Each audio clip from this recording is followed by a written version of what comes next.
Hi, I'm Wyatt Cash with Scoop News Group, and we're excited to be here at Cyber Week. Today, we're talking to Kevin Youngquist, Vice President for Public Sector and Healthcare at Veritas. Kevin, thank you so much for joining us. Thanks for having me, Wyatt. Glad to be here. So let me start by asking, in light of the surge of ransomware attacks this year, what steps or best practices should public and commercial organizations be considering now? Yes, great question, Wyatt. And whether it's a commercial enterprise or a government enterprise, NIST, with their guidance on cybersecurity framework for ransomware management, and the Presidential Executive Order 14028 on improving the nation's cybersecurity contain great guidance. And so contained within those items are, first, running the latest versions of software, especially critical software, just as you would update your iPhone when updates come out. Adoption of a zero trust framework, especially ensuring that critical software vendors follow these best practices. And then common elements, end-to-end encryption, FIPS 140-2 certifications, IPv6, running role-based access control, multi-factor authentication, and also immutability. And finally, testing an automated recovery plan is essential. Well, and with backup and recovery software being designated now as a critical software by the White House Executive Order on cybersecurity and also follow-on actions by NIST and OMB, how has Veritas responded to their recommendations and directives? So as part of that executive order, I think it really goes back to efforts for secure supply chain in the federal government that started about 2 years ago, and then were accelerated with the SolarWinds breaches. We actually started at Veritas the CMMC certification process about 1.5 years ago. And it's essential that organizations really take their product security compliance programs very seriously. As part of that CMMC process, getting level 3 certified, even if you're a COTS vendor, because there will be flow downs that will be part of public sector programs, as well as TAA compliance, country of origin. Those are really important as we develop products that are rock solid in our government and commercial enterprises. Well, and how has industry at a kind of larger scale adapted to the growing need and demand to deploy a zero trust framework? And what would you say government agencies should be asking of themselves and their partners in light of that?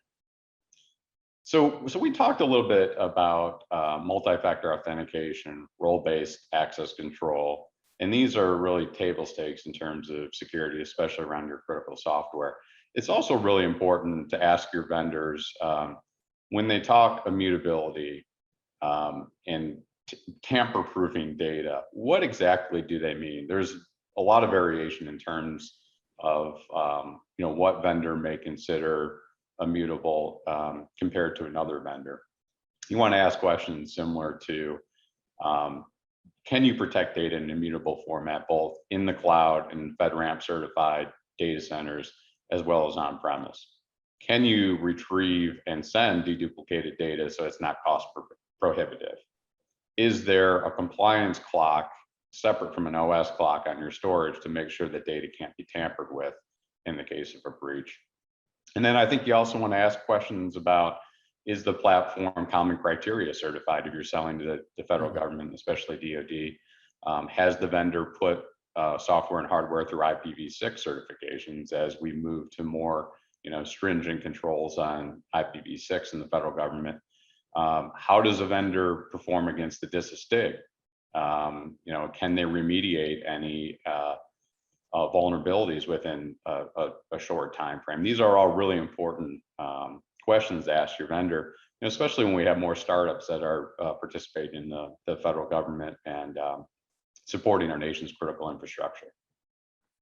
And then lastly, Kevin, what's one recommendation that you'd leave with agencies when it comes to focusing on cyber resiliency and recovery?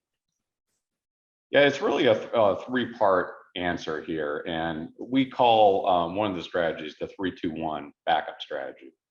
And it really starts with having 3 sets of your data: on 2 different storage types. So that might be tape, that might be in the cloud, that might be on spinning disk, and keeping one copy offsite so that that data is tamper-proof. We mentioned upgrading your software regularly, especially critical software. There's like an iPhone, there's new security features that just aren't available in some of the older versions. That sometimes can be a challenge in the federal and state governments because you're potentially running older applications that have dependencies.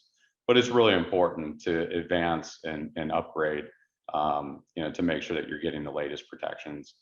And then the final piece is really test and validation. In a recent ransomware survey that Veritas conducted, we found that 57% of companies hadn't tested their DR plan in the last 2 months. Well, think about how much changes within an environment in 2 months. And if nearly 60% haven't tested their DR strategy or don't have an automated way to recover, that's going to make it very challenging if there is some type of intrusion. So really that, there's 3 pieces to our recommendations, and starting with 321 and updating software, system hardening. There's a lot of suggestions. I think the industry is really advanced here in terms of CISA, NIST, the presidential executive orders, and now under CISA, the JCDC companies have come together with the government to collaborate and protect against nation state attacks. So I think we're much more proactive than we ever have been. Well, Kevin Youngquist, thank you so much for joining us today and sharing some of your insights with us. Thank you, Wyatt. Glad to be here. And thank you to our audience as well for tuning in. We hope you enjoy the rest of Cyber Week.